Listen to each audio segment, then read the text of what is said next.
तुम्ही कधी विचार केलाय का की आपण मंदिरात, पूजेत किंवा नव्या गाडीच्या उद्घाटनात नारळ फोडतो, पण हा नारळ फोडताना आपण खरंच काय फोडतोय? केवळ एक फळ की त्यासोबत आपला अहंकार, आपल्या वासना, आपल्या नकारात्मक विचार आणि तो फुटल्यावर मिळणारा प्रसाद, तो गोडवा कशाचा प्रतीक आहे? आणि असं का की आपण नेहमी नारळच फोडतो? केळी का नाही? किंवा सफरचंद, अननस का नाही? बाजारात तर कितीतरी फळं उपलब्ध आहेत जी दिसायला सुंदर आणि चवीला मधुर आहेत. मग नारळात असं काय खास आहे की तोच देवाला अर्पण केला जातो? त्याचा तो खडबडीत पृष्ठभाग, आतलं जड पाणी आणि ते पांढरं खोबरं, यात काय रहस्य दडलंय? भारतीय संस्कृतीत नारळ फोडण्याची प्रथा हजारो वर्षांपासून आहे. मग ती मंदिरातली पूजा असो, लग्न असो किंवा नव्या घराचं गृहप्रवेश असो, कुठलंही शुभ कार्य असो, नारळ हा नेहमीच केंद्रस्थानी असतो. पण ही फक्त परंपरा आहे जी पिढ्यानपिढ्या चालत आली आहे की यामागे काही खोल अर्थ आहे? नारळाला श्रीफळ का म्हणतात आणि याचा देवाशी काय संबंध आहे? या फळाला इतकं महत्त्व का दिलं गेलं? तुम्हाला काय वाटतं? नारळ फोडण्यामागचं रहस्य काय असेल? आता असं आहे, नारळ फोडणं हे फक्त एक विधी नाही की पटकन नारळ घेतला आणि जमिनीवर आपटला. त्यामागे एक तत्वज्ञान, एक विज्ञान आणि एक भावना आहे. ती भावना आहे समर्पण, शरणागतीची. पण थांबा, नारळच का? केळी तर मऊ, रसदार आणि खायला सोपी. लहान मुलांपासून मोठ्यांपर्यंत सगळ्यांना आवडते. मग नारळाची निवड का झाली? काहीतरी खास कारण असणार, नाही का? कदाचित नारळात काहीतरी दैवी शक्ती आहे की यामागे आपल्या मनाशी आणि आत्म्याशी काही संबंध आहे.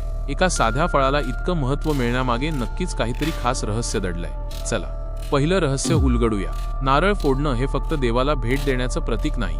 जसं आपण एखाद्या मोठ्या व्यक्तीला भेटवस्तू देतो, तर स्वतःच्या अहंकाराचा विसर्जन आहे. हो, तुम्ही बरोबर ऐकलं.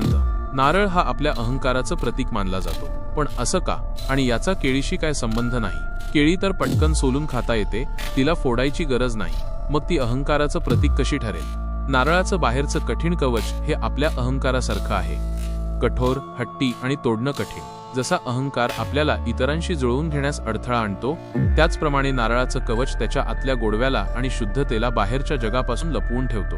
आतमधलं मऊ, गोड पाणी आणि खोबरं हे आपल्या आत्म्याचं, आपल्या खऱ्या स्वभावाचं प्रतीक आहे. ते शांत, शुद्ध आणि मधुर आहे. जेव्हा आपण नारळ फोडतो तेव्हा आपण आपला अहंकार तोडून आपला खरा, शुद्ध स्वभाव देवाला अर्पण करतो. ही कृती दर्शवते की आपण आपल्यातील नकारात्मकता, गर्व आणि स्वार्थ देवाच्या चरणी समर्पित करत आहोत. वैदिक ग्रंथांमध्ये नारळाला श्रीफळ म्हणतात, कारण तो समृद्धी, शुद्धता आणि दैवी शक्तीचं प्रतीक आहे. श्री म्हणजे लक्ष्मी आणि फळ म्हणजे देवाला अर्पण करण्याची वस्तू. वैज्ञानिक दृष्टिकोनातून बघायचं तर नारळाचं पाणी हे शुद्ध आणि पौष्टिक आहे, जे जीवनाचं प्रतीक आहे. त्यात इलेक्ट्रोलाइट्स आणि आवश्यक पोषक तत्वे असतात, जी आपल्या शरीरासाठी खूप महत्त्वाची आहेत. केळी ती मऊ आहे, पण तिच्यात नारळासारखं कठीण कवच आणि शुद्ध पाण्याचा समतोल नाही. ती लगेच सोलली जाते, जणू काही ती स्वतःहून समर्पण करत आहे. म्हणूनच नारळाला विशेष स्थान मिळालं. पण रंग, आकार आणि पाण्याचं काय? यामागे आणखी काही आहे का?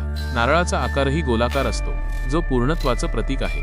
थांबा, इथेच गोष्ट संपत नाही. नारळ फोडणं हे फक्त अहंकार तोडण्यापुरतं मर्यादित नाही. यामागे आणखी एक गहन अर्थ आहे, जो आपल्या जीवनाशी आणि विश्वाशी जोडलेला आहे. नारळाचं कवच, पाणी आणि खोबरं यांचा विश्वाशी काय संबंध आहे? एका कथेनुसार नारळ हे महर्षी विश्वामित्रांनी निर्माण केलेल्या एका मानवाचं प्रतीक आहे. जेव्हा ते स्वर्गात जाण्याचा प्रयत्न करत होते तेव्हा इंद्रदेवांनी त्यांना अडवलं. त्यामुळे विश्वामित्रांनी आपल्या तपोबळाने एका नवीन मानवाची निर्मिती केली, ज्याचं डोकं नारळासारखं होतं. देवांनी नंतर या मानवाला पृथ्वीवर पाठवलं आणि त्याला नारळाचं रूप मिळालं, असं मानलं जातं. नारळ हा विश्वाचं एक लघुरूप मानला जातो. त्याचं कठीण कवच हे पृथ्वीचं प्रतीक आहे. आतलं पाणी हे जीवनाचं आणि खोबरं हे आपल्या आत्म्याचं. जेव्हा आपण नारळ फोडतो तेव्हा आपण विश्वाला आणि देवाला आपलं सर्वस्व अर्पण करतो. ही एक प्रकारची प्रतिकात्मक बलिदानी आहे, जिथे आपण आपल्यातील चांगल्या गोष्टी देवाला समर्पित करतो. याशिवाय नारळाचा तिसरा डोळा, तो छोटासा डाग, हा शिवाच्या तिसऱ्या डोळ्याशी जोडला जातो, जो ज्ञान आणि अंतर्ज्ञानाचं प्रतीक आहे. जसा भगवान शिव आपल्या तिसऱ्या डोळ्याने वाईटाचा नाश करतात, त्याचप्रमाणे नारळ फोडून आपण आपल्यातील नकारात्मकतेला दूर करतो, असं मानलं जातं. केळी किंवा इतर फळांमध्ये हे सगळं समतोलपणे नसतं. त्यांची रचना वेगळी आहे आणि त्यांचं प्रतिकात्मक महत्त्व नारळासारखं नाही. म्हणूनच नारळ हा देवाला अर्पण करण्यासाठी सर्वात पवित्र मानला गेला. आणि जेव्हा आपण नारळ फोडतो तेव्हा तो आवाज, ती क्रिया, हे सगळं विश्वाला एक संदेश देतं की आपण आपला अहंकार सोडून देवाच्या जवळ जाण्यासाठी तयार आहोत. तुम्ही कधी हा आवाज ऐकला आहे का? तो आवाज फक्त नारळ फुटण्याचा नसतो, तर तो आपल्यातील बंधने तुटण्याचा आणि आत्म्याच्या शुद्धतेकडे वाटचाल करण्याचा असतो. तुम्ही कधी नारळ फोडला आहे का? आणि फोडताना तुमच्या मनात काय चाललं होतं? तुम्हाला वाटलं का की तुम्ही फक्त एक फळ फोडत नाही, तर काहीतरी मोठं, काहीतरी खोल करत आहात. ती क्षणभरची शांतता, तो नारळाचा तुकडा, जमिनीवर आदळण्याचा आवाज आणि मग दिसणारं शुभ्र खोबरं आणि मधुर पाणी, हे सगळं एक वेगळा अनुभव देतं. नारळ फोडणं हे फक्त एक कृत्य नाही, तर आपल्या मनाला आणि आत्म्याला जागृत करणारी एक क्रिया आहे. तुम्ही याचा अनुभव कधी घेतलाय का?